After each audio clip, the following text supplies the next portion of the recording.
All right, exponential applications. Number 1, Jackie is buying a house. The amount of her loan for the house is $108,000. The loan Jackie will take out charges 5.55% annual interest. If the loan is for 15 years, how much will the monthly payments be? So it gives me which equation to use, so I just have to figure out what are my parts. So if you remember from class today, the big R is my monthly payments. So A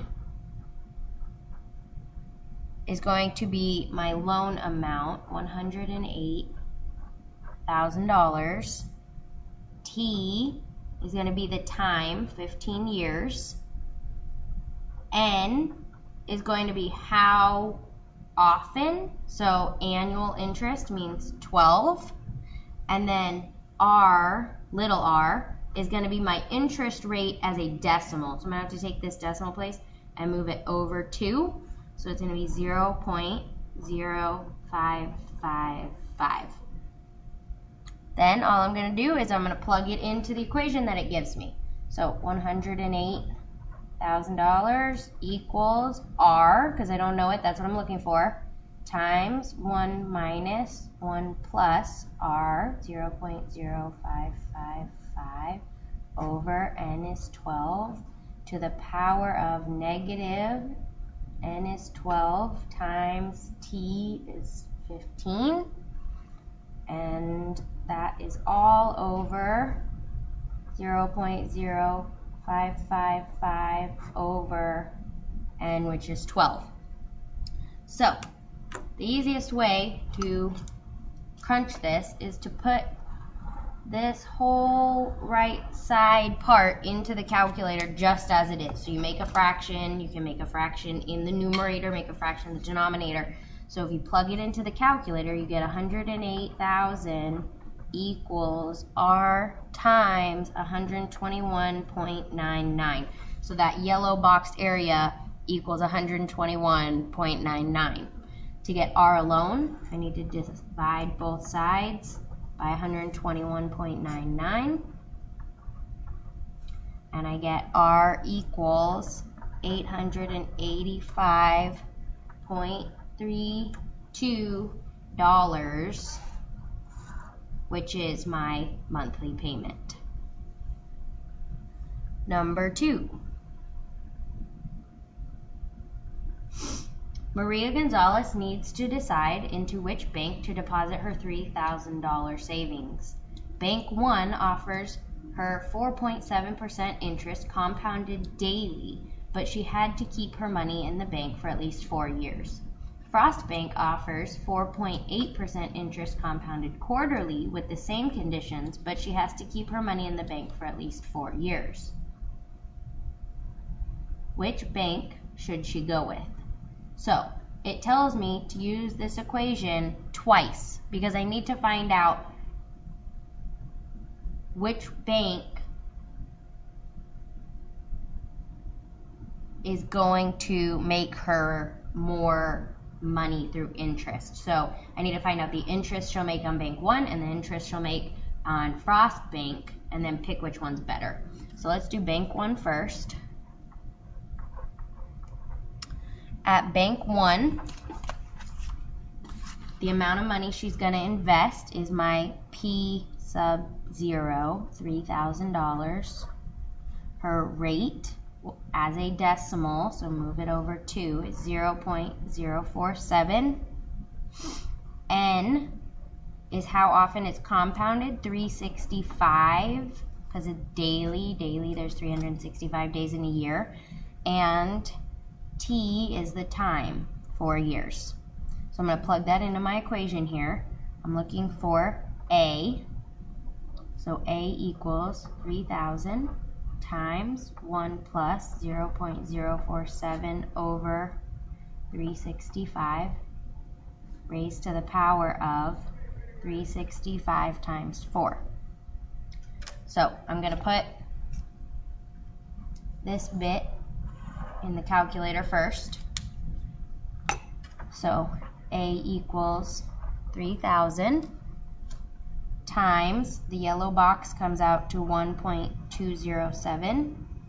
And so A, the amount that she's going to have with the interest after 4 years, is $3,620.46. Now we need to find out how much she can make at Frost Bank to see which one is better. So the P sub 0 is the same. She's still investing $3,000. R is my rate at Frost Bank as a decimal, so 0.048. N is how often it's compounded. Quarterly means 4 times per year. And T is the number of years, 4. So plug it in again. A equals 3,000 times 1 plus my rate, 0.048, divided by how often it's compounded, 4 times, raised to the power of compounded times the time or the years. So again, I'm going to put this craziness into the calculator, and I get A equals 3,000 times, the yellow box turns into 1.21. So when I multiply, I get that my total amount after 4 years is $3,630.86. So if I compare them, which one is going to make her more money, it's going to be Frost Bank. Number 3. John Madison wishes to have $7,000 as a down payment for a car that he plans to buy in 6 years. How much money should be deposited into a money market account that pays 6.5% interest compounded continuously to earn his down payment? So it gives me the equation to use for compounded continuously. So I have to figure out the parts. A, the amount that he wants in 6 years is $7,000. His rate, interest rate, as a decimal, so move it over to 0.065. The time is going to be his 6 years. E, if you remember, is a constant that you find in the calculator. And P is what we're looking for. So P is what we don't know. How much money does he need to put in the account initially? So I'm going to plug into the equation. 7,000 equals PE to the power of R, which is the interest rate, times T, the number of years. So if you put E to the power of that exponent into the calculator, you're going to hit second ln. So it's the opposite of the natural log. And that's going to give you 1.4769. So to get P alone, to solve for P, I need to divide both sides by 1.4769. And I get that P, the amount he needs to invest initially, is $4,739.04 if he wants to have $7,000 in 6 years. Last but not least, this should be number 4. Estimate the time it will take for an investment of $2,500 to double in value if it is invested at 8% interest compounded continuously. So again, same equation we just used because it's compounded continuously, but this time it gives me different information. So P is the amount I'm going to put in the equation, or into the account, invest initially, $2,500. I want it to double, so that becomes my A. The amount of money that I'm going to get back at the end is $2,500 doubled, so $5,000. My interest rate as a decimal, move my decimal place over to 0.08. And T is what I'm looking for because it asks me to estimate the time. So I'm looking for time. So I'm going to plug this into my equation. 5,000 equals 2,500 e to the r, which is 0.08 times t.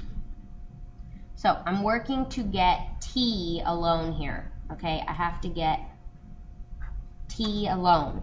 So the first thing I can do is I can divide both sides by 2,500 so that I can get the exponent part alone. So I get 2 equals e to 0.08 t. Now this is just like solving a logarithmic equation. I'm trying to get the exponent alone. To do that, I need to be able to move the exponent to the front and divide. So when I'm solving logs with an e, I have to take the natural log of both sides. So we're going to move over here. Natural log of both sides. So ln of 2 equals ln of e to the 0.08 t. That allows me to use my exponent log properties and move my exponent to the front of the equation. So I have ln 2 equals 0.08 t ln e. To get 0.08 t alone, I'm going to divide both sides by ln e. So I get 0.08 t equals, I can put this in the calculator.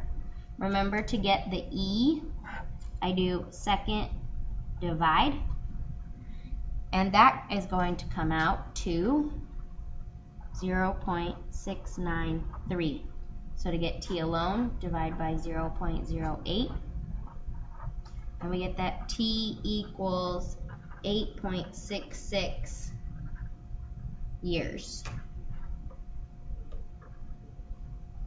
Sorry, I sort of ran out of space there. But 8.66 years to double your money.